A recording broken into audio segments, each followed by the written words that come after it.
Assalamualaikum warahmatullahi wabarakatuh. Bagaimana kabarnya anak-anakku sekalian? Semoga semua dalam keadaan sehat walafiat.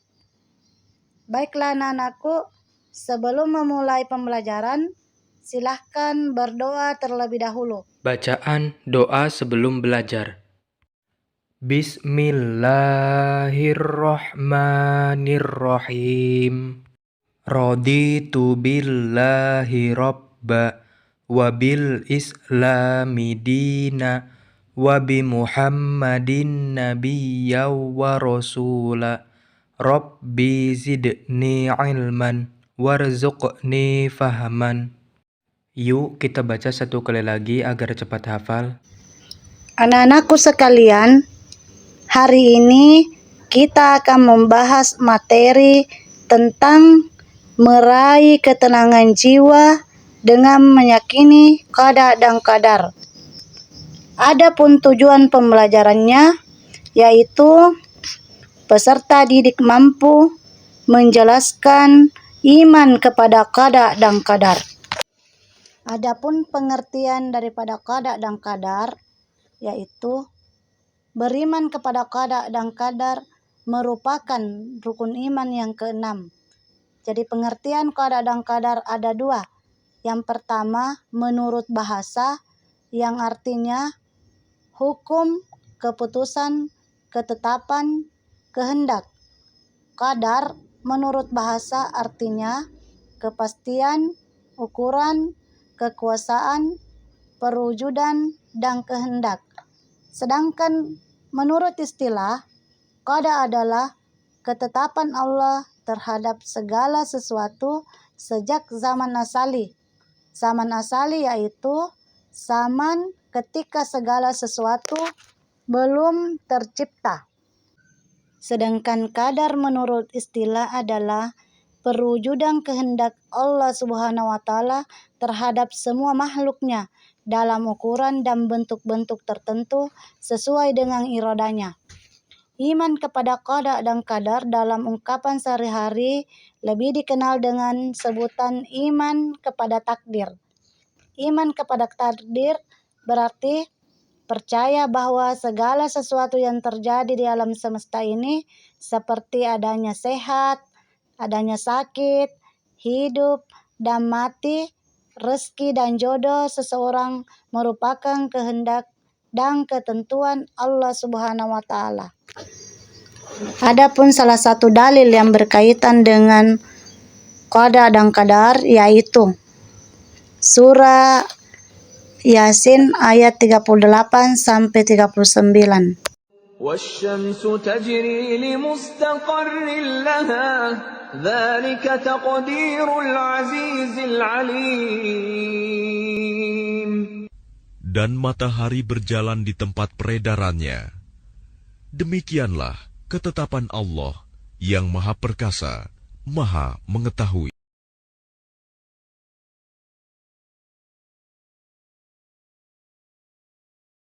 وَالْقَمَرَ قَدَّرْنَاهُ مَنَازِلَ حَتَّى عَادَ كَالْعُرْجُونِ الْقَدِيمِ.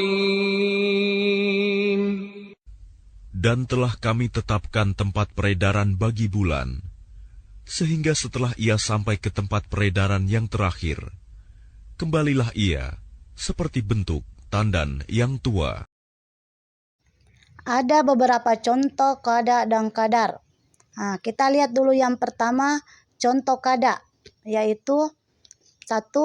Matahari terbit pada siang hari dan bulan dan bintang yang nampak pada malam hari. Kemudian yang kedua, kematian manusia. Yang ketiga, kelahiran manusia. Yang keempat, waktu laut pasang surut. Dan yang kelima, adanya jenis laki-laki dan perempuan. Selanjutnya, contoh qadar, yaitu orang yang sakit berusaha sembuh dengan cara pergi ke dokter atau menggunakan obat tradisional. Kemudian orang yang bodoh berusaha belajar dengan sungguh-sungguh agar mendapat juara kelas. Qadar dan qada sering disebut dengan takdir. Adapun takdir terbagi menjadi dua, yaitu takdir mubram adalah ketentuan dan keputusan Allah Subhanahu wa taala yang pasti berlaku atas diri manusia dan tidak bisa ditawar-tawar lagi. Contohnya, lahir dan matinya seseorang. Kemudian takdir yang kedua yaitu takdir muallak adalah ketentuan Allah Subhanahu wa taala yang masih bisa diubah melalui usaha, doa, dan tawakal. Contohnya, seseorang bisa berubah menjadi pintar bila mau belajar dengan sungguh-sungguh. Adapun perilaku yang mencerminkan iman kepada qada dan qadar yaitu 1. Senantiasa menjalankan perintah Allah dan menjauhi larangannya. Yang kedua, senantiasa bekerja dan berusaha dengan maksimal. Yang ketiga, senantiasa tawakal kepada Allah Subhanahu wa taala secara menyeluruh dan berdoa.